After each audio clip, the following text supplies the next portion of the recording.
Okay, so got this mounted in the Hummer EV. You can mount this in any vehicle with a glass roof or even with the liftgate in the back.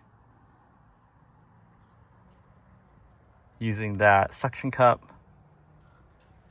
This suction cup is really usable in terms of user-friendly.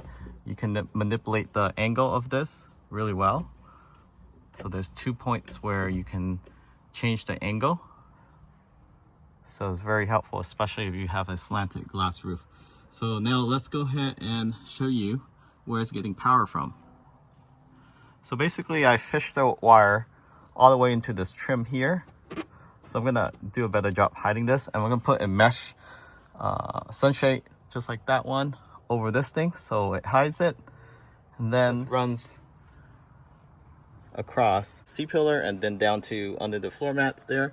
And then this Hummer has a outlet, 110 outlet right here, so I just plug it in, so I don't need no conversion adapter, but they do offer conversion adapters for the 12-volt outlet, the cigarette lighter, USB-C. It used low power, so this thing works really well in vehicle. Now let's go ahead and test the speed to see what this gets you.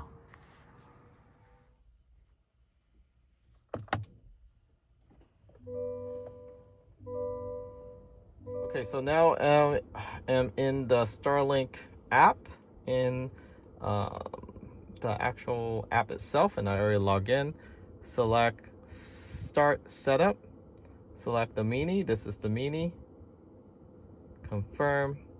Find a clear view of the sky. So it's already mounted on top of the glass. Your Starlink will need to be outdoors with a completely clear view of the sky to stay connected to satellites. Once Starlink gets online, we'll guide you to align it later if needed. So let's go ahead and select I have clear view. Your Starlink has a built-in Wi-Fi, so you don't need a Wi-Fi or a modem. Find an outdoor location as close to your device as possible to ensure strong Wi-Fi connection. Avoid metal roofs and thick walls. So you can't do this through a metal roof. It has to be a glass roof or a plastic roof. Wall that blocks it, no. So can't do it through a wall either. So I have location. My Starlink is plugged in. It has power now. You can obviously select it with a third-party router too. Okay, while it's downloading, let's go ahead and test if there's any radiation coming from the Starlink Mini as well, because most people put it on top of the roof. It's right above the head. So what's the best location? So this is the radiation detector.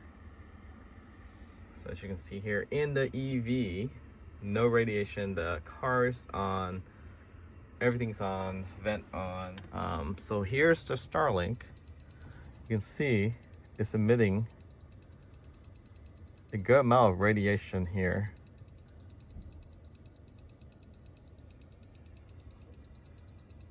So you definitely don't want this right above your head. So for those that mount this above the head, don't do it. Fortunately, this top window here actually sit further forward. The passenger head is actually right here. So this is the headrest. This is where the passenger head would typically be. 0. Up here, nothing. But as you get closer, I would say about 6 inches from the Starlink Mini, you can get something. So for the front passenger, nothing right here. So about 6 inches away from it, and you should be good. Okay, back to this device. Let's see, so it is now connecting.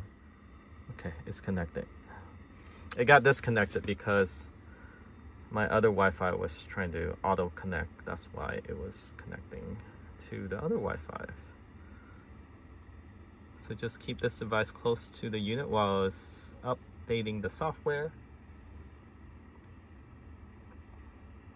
Should almost be done now. 93%, for the animation with Tesla app, Starlink, it's just really refined. Whoever they hire to design their app does a really good job. Easy to use, easy to install. Everything's just easy. Applying software update. So it is almost done here. So just stick with it. 2 device connected. There's only 1 device. Ready to install. So it was just downloading.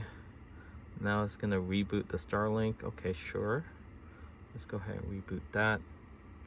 Starlink is about to reboot.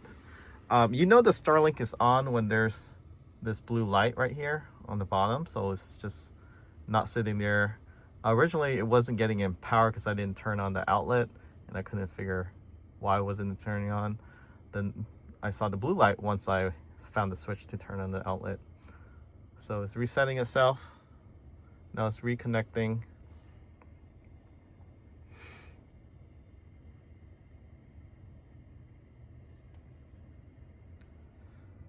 So,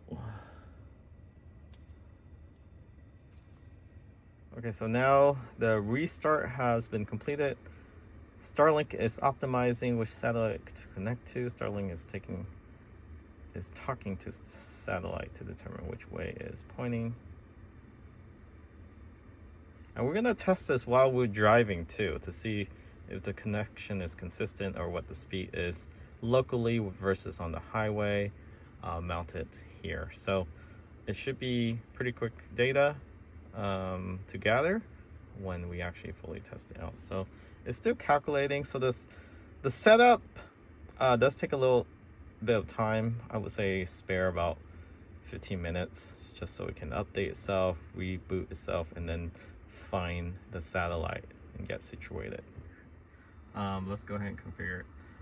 So this is, so you do have to set up your network name. We can just call it Starlink.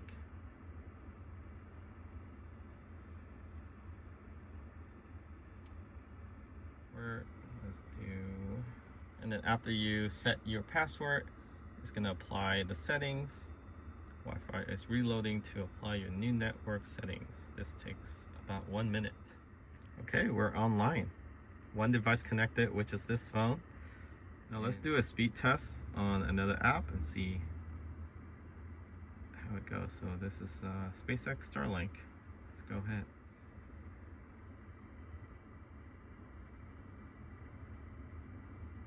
Okay, so we're getting about 120, up to 120 download. I am parked between a lot of homes, so that might be another reason why.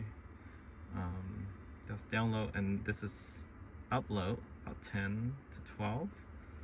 So this is roughly about regular internet, like the base of the base, what you would get with, like, for example, Spectrum, not fiber optics, of course.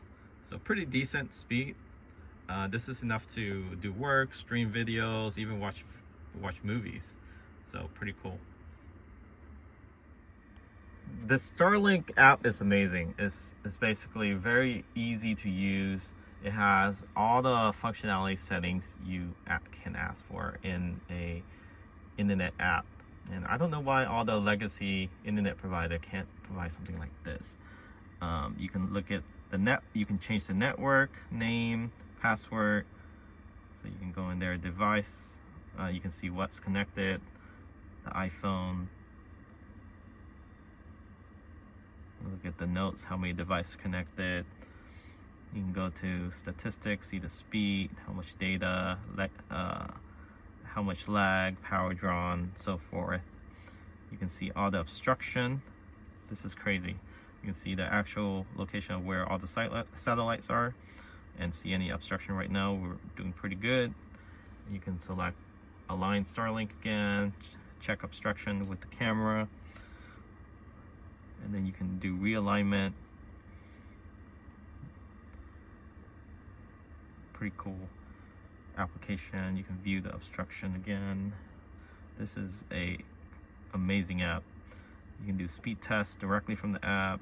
You can go change your settings, your password, get support. And then This is why it's so good. It asks for feedback in real time. Like this is something legacy internet providers should ask, instead of trying to find their phone number, which they always try to hide. So yeah, if you're interested in this, highly recommend Starlink. $50 a month, can't beat that. You can do this for residential, commercial, whatnot. You get roughly between 120 to 300 download. Upload is a little slow, so you do a lot video upload and you don't have fiber optics. It's still a option, but it's gonna be slow. Fiber optics is the way to go if you upload a lot, but for regular day-to-day use, Starlink, hands down, can't go wrong with this. You can take it anywhere you like. Check out link in the description of this video. $200 off plus free month, and share that link with your friends, whoever's interested. Thanks for watching. Catch you all next time.